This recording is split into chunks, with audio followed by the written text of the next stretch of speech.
Now, police are investigating a man's death in the township of Leeds. His wife saying he was shot after he went to check on a noise in the basement. And Madison College is celebrating the opening of its new Goodman South campus, what this means for students. Plus, the Badgers won again today. We'll recap their victory from Camp Randall. From the Channel3000.com Alert Center, this is News 3 Now at 10.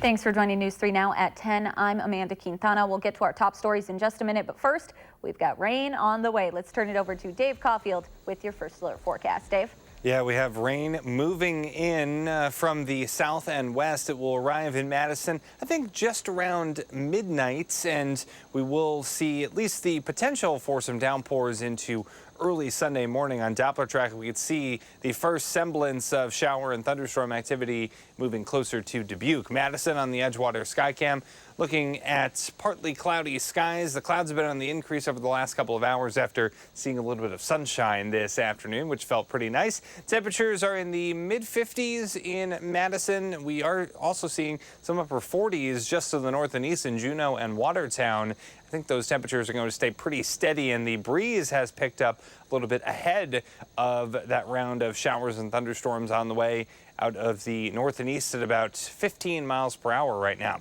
So your day planner as we head into tonight and tomorrow, we're looking at showers pretty likely into tomorrow morning. By the afternoon and evening, I think those shower chances go down a little bit, but we'll still need to keep the umbrella handy with those temperatures moving into the middle 60s.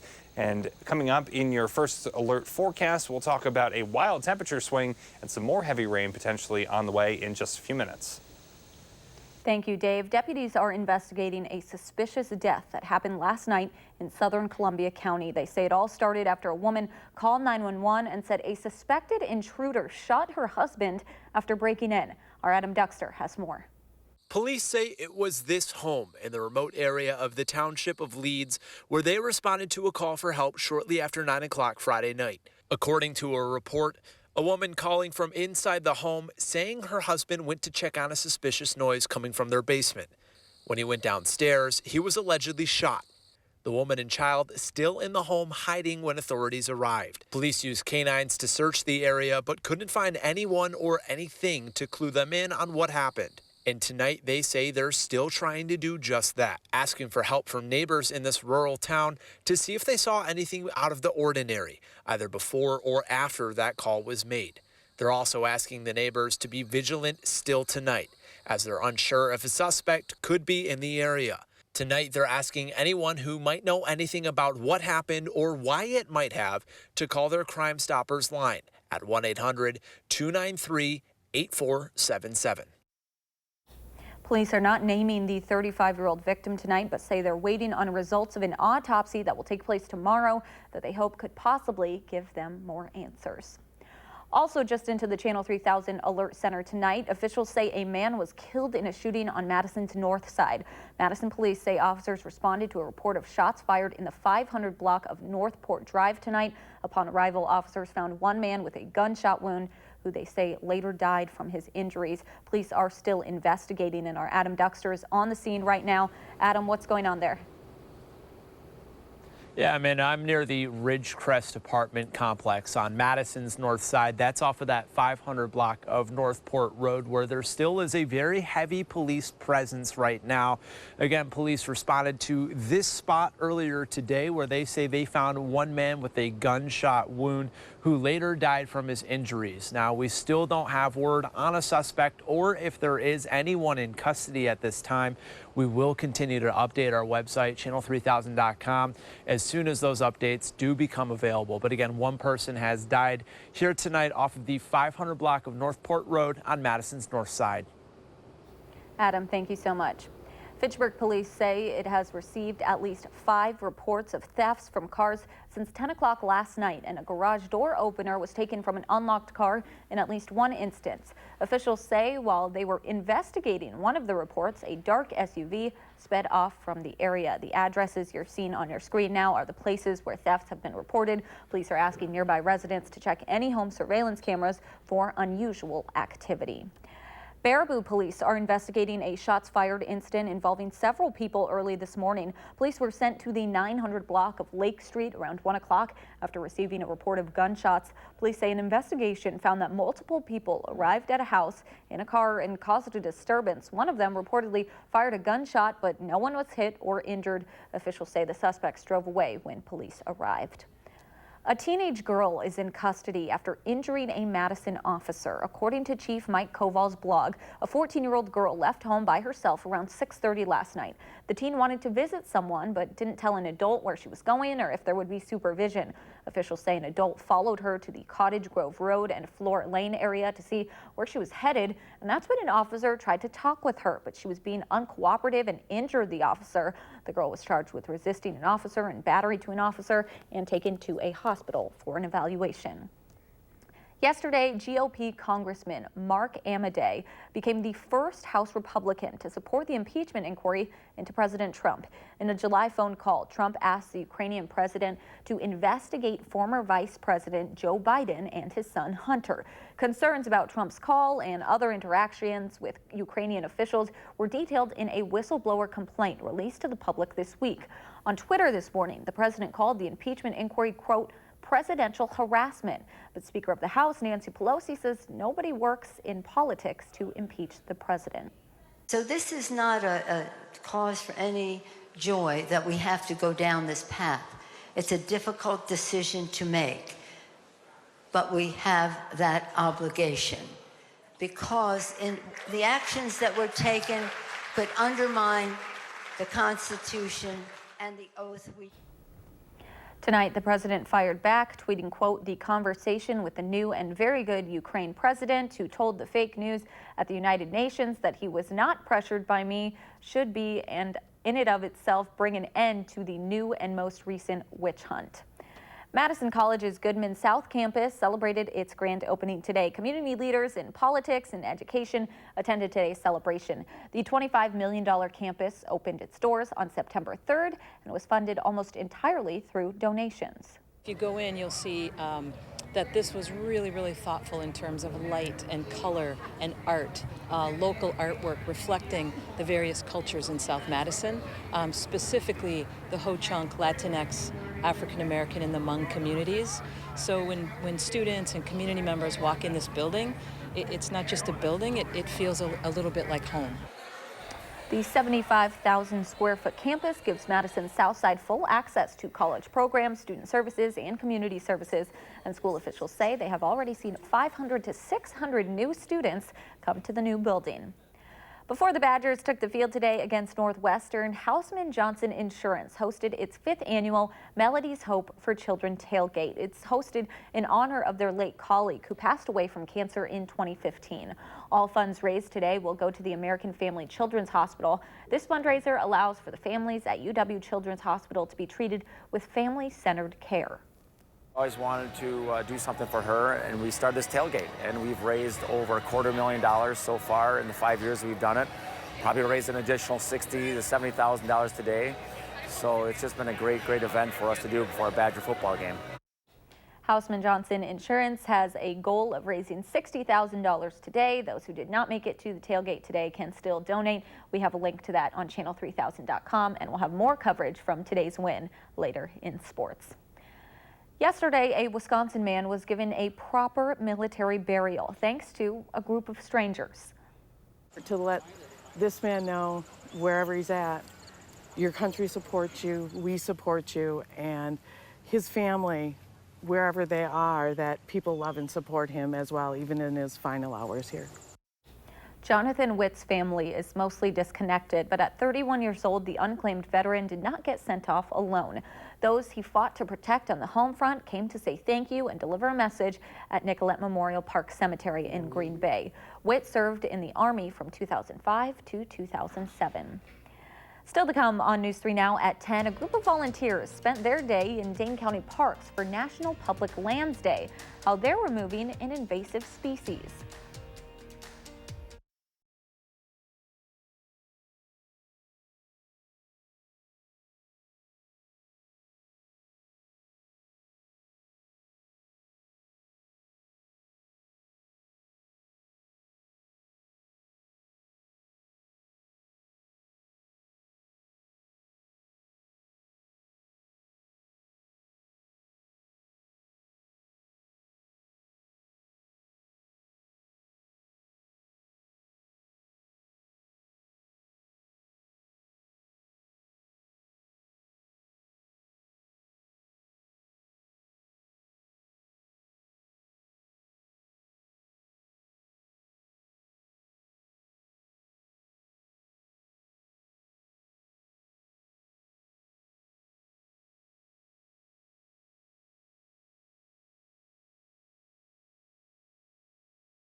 Welcome back. Area artists showed off their work today at the 3rd annual Stoughton Art Walk. It's run by the Stoughton Arts Council and featured work from about 26 artists. Local businesses each hosted artists. There's also a farmers market and other activities, and the goal is to nurture the local arts community and show off what Stoughton has to offer. Those of us that live in Stoughton think Stoughton is unique. It's kind of an odd town. It has a lot of heritage. It has a lot of culture, and it's just something I think that's been underappreciated, and so we're trying to capitalize on that. The past 2 years, the event happened in June, but this year they moved it to September to make it a fall festival. Today is National Public Lands Day, and a group of volunteers is celebrating by donating their time in Dane County parks. Photojournalist Emily Burdett and I share how volunteers are removing an invasive species. This will be a good area to seed, hopefully next year. On a cloudy Saturday morning, There's some hard workers here, and we appreciate that. this group is right where they want to be, but not just for the view, for these shrubs. This will be a really nice destination spot. They may look beautiful to some, but these volunteers know they're actually killing native plants like wildflowers and oak trees. The Friends of Capitol Springs Recreation Area are removing the invasive plant called buckthorn. Buckthorn is a shrub that thrives in both woodlands and in open areas, and it creates a monoculture, so nothing can grow underneath it. Buckthorn prevents sunlight from reaching the native plants, which forces biodiversity out of Dane County parks. It's important if we want more natural habitats to come through, which will help clear out the area, get more breeze through here, less mosquitoes so we can enjoy the park. Environmental officials say removing the plant can only bring good to the area. It creates places for pollinators to live and the insects and all the creatures that love those plants. But it may take years for the woodland to restore to its natural prairie habitat. Still, volunteers are optimistic about the outcome. I think we'll see less buckthorn and we'll see more native plants start to come through. And yeah, I'm excited to visit and see the fruits of our labor for many years. If you're looking to help bring biodiversity back to Dane County parks, officials recommend planting species native to your area. Let's get a look at your First Alert weather with Dave Caulfield. We've got an interesting week ahead of us. Yeah, storms and some temperatures in the 80s, heavy rain possible all over the next 3 to 4 days or so. So strap in is really my advice for the next couple of days. Southern Wisconsin has been quiet as far as rainfall goes today, but that is about to change. We can see those showers and thunderstorms basically right on the state line, and they'll be moving in right around midnight, closer to Madison. But today we saw the clouds early on, and then the sunshine did arrive during the afternoon, helping us feel a little bit better, but it definitely felt like fall throughout much of this Saturday. So as far as rainfall goes, we've been talking about it basically all month because we've had quite the rainy September, about 6 inches of rain, and that's about 3 inches ahead of what we usually get during the month of September. And we're going to add to that total tomorrow and possibly even on Monday for the last day of the month. Rain chances are looking very good as we get into early tomorrow morning, and then throughout the afternoon and evening hours, don't put that umbrella away just yet because we might see a rogue shower or thunderstorm develop during the afternoon hours. I think we should be dry for Monday. The only caveat here is, folks, with temperatures in the low 80s as that warm front comes through on Monday, if we do get thunderstorms to develop, those could turn nasty pretty quickly with some strong to severe thunderstorms possible on Monday, but we'll keep a slight chance of showers and storms in the forecast for now. Tuesday and Wednesday, our storm chances go up, our shower chances go up, and our threat of some heavy rain goes up as well. After that, we can kind of take a few sighs of relief. Thursday and Friday, those temperatures are in the 50s. So here's a look in Madison on the Edgewater Skycam. Today's high 66 degrees, just a bit outside of the normal for this time of year of 67. Right now, those temperatures have dipped about 15 degrees from our highs this afternoon in the mid 50s in Madison, even some 40s showing up in Juneau and Watertown. These temperatures are going to stay pretty steady with the clouds overhead, and as those storms move in overnight, and the wind has already picked up ahead of those showers and thunderstorms. It will be breezy for tomorrow with temperatures in the 60s for highs, but look at this, folks. 80s on Monday, 70s Tuesday, down to the low 60s Wednesday, 50s for Thursday and Friday, and that's when we start to get a little bit calmer weather in the skies as well, and lots of sunshine on the way on Friday, so that will at least feel pretty nice. So we're in the 50s for tonight, mostly cloudy with scattered showers and thunderstorms moving in overnight, and then for tomorrow, more showers and thunderstorms, especially early on, breezy with clouds otherwise. And so on Sunday, we could see early in the morning some downpours possible, but light to moderate showers, a few thunderstorms not out of the question early on. But don't put that umbrella away just yet because a few blips might pop up during the afternoon and evening hours. Monday, we'll keep a slight chance of showers and storms. Our latest run actually picking up a few thunderstorms across southern Wisconsin on Monday. Again, if those do end up developing, and it's not a great chance, if they do develop, we'll have to watch them very, very closely for the threat of some severe weather. Anywhere from a ½ inch to 1.5 inches of rain from this latest round on the way is possible. 7 to 10 day forecast.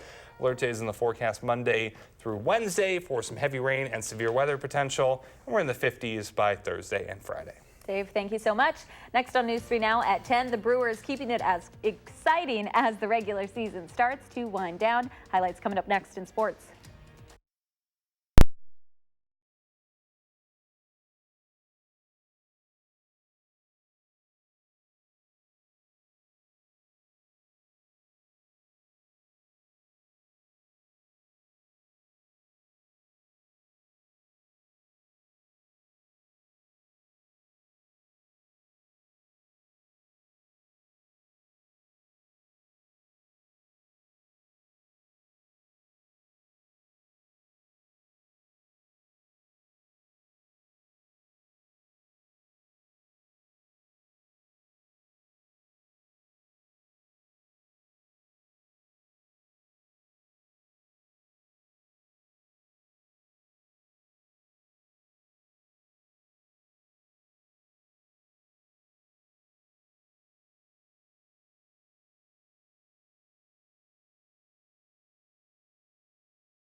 Well, it is getting super close in the NL Central. 2 games left in the regular season, and the Brewers still 1 game behind the Cardinals. No Ryan Braun tonight, by the way. Official diagnosis is a mild calf strain, so he won't play tomorrow either, but he said he was optimistic about playing in the postseason. Tonight, in Game 2 against the Rockies were scoreless till the 5th.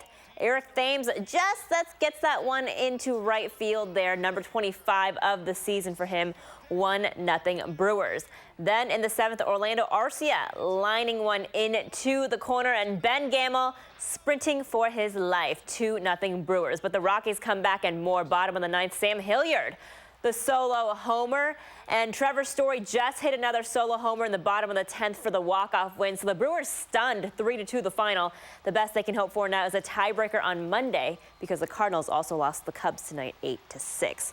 Well, for some reason, Wisconsin and Northwestern always ends up being a very competitive game. But the good news is that at Camp Randall, advantage Badgers. Wisconsin has won the last 5 of 6 in Madison, and today they're doing it in throwbacks. A lot of hate for the khaki pants on social media, but I did read a tweet that said it was an homage to Jim Harbaugh since Wisconsin murdered Michigan last week. Another fast start for the Badgers because they have Jonathan Taylor in their backfield, 13-yard touchdown for JT, his 11th of the year, 7-0 Wisconsin. Just before halftime, Jack Cohn going for Quintus Cephas, but picked off by J.R. Pace. That's Cohn's first interception of the season. But the defense keeping them in at 7-3 Badgers going into the locker room. Second half here, Jim Leonard and the defense going to work. Northwestern quarterback Hunter Johnson sacked by Eric Burrell, forcing the fumble, and Matt Henningsen there for the touchdown. He's now tied with 3 guys on offense for the most touchdowns this season. In the fourth quarter here, Noah Burks leaping and grabbing and then tiptoeing down the sideline there, getting into the end zone for the 86-yard pick six. The defense outscoring the offense for Wisconsin today, 24-15 the final score. Defense pretty much taking over. Jack Sanborn with 13 total tackles.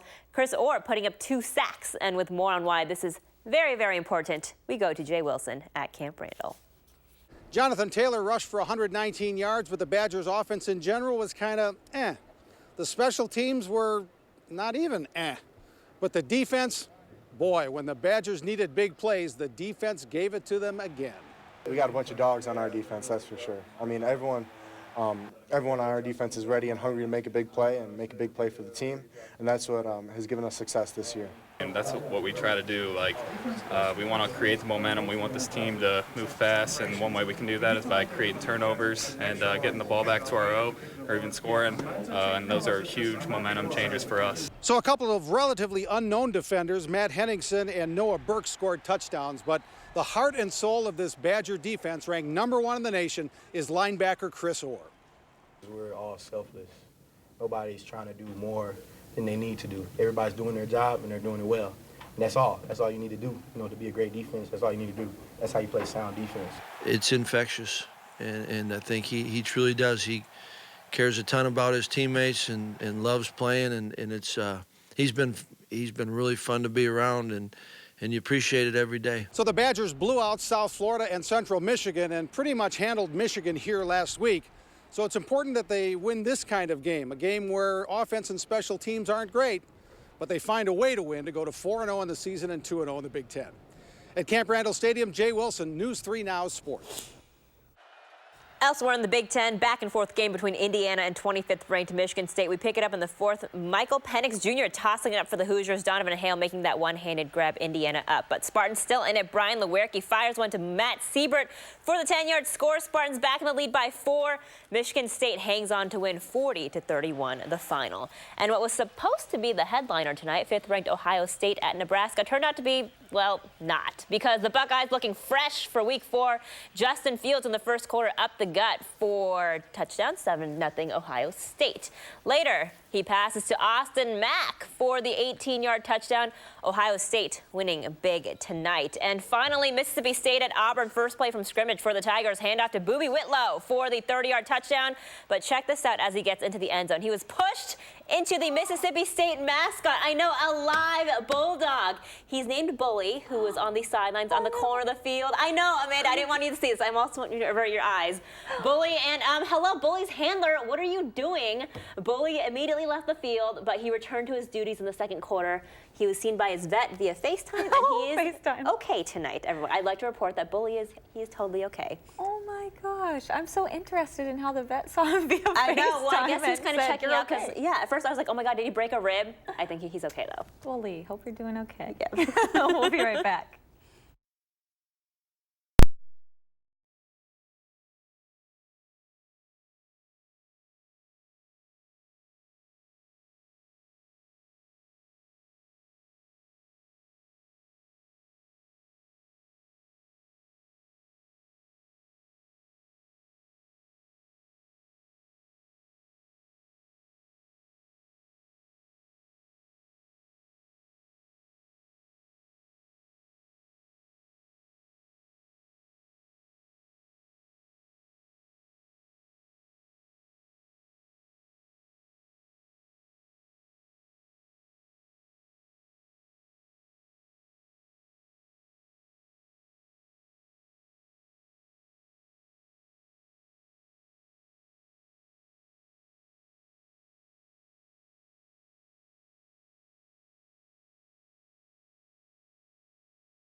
Lines at the Overture Center stretched around 4 sides of the building this morning as people lined up to get Hamilton tickets. Hundreds of fans started lining up around midnight for their chance to score tickets when the box office opened at 8 a.m. Hundreds more waited online later in the morning. Fans say they couldn't miss their chance to see the popular musical.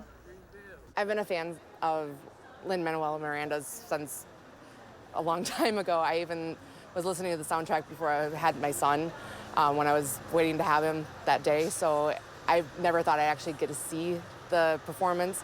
So that it's coming to the Overture Center and to have the opportunity, I feel very blessed to do that. The show is about the life of founding father Alexander Hamilton, telling his story through song and rap.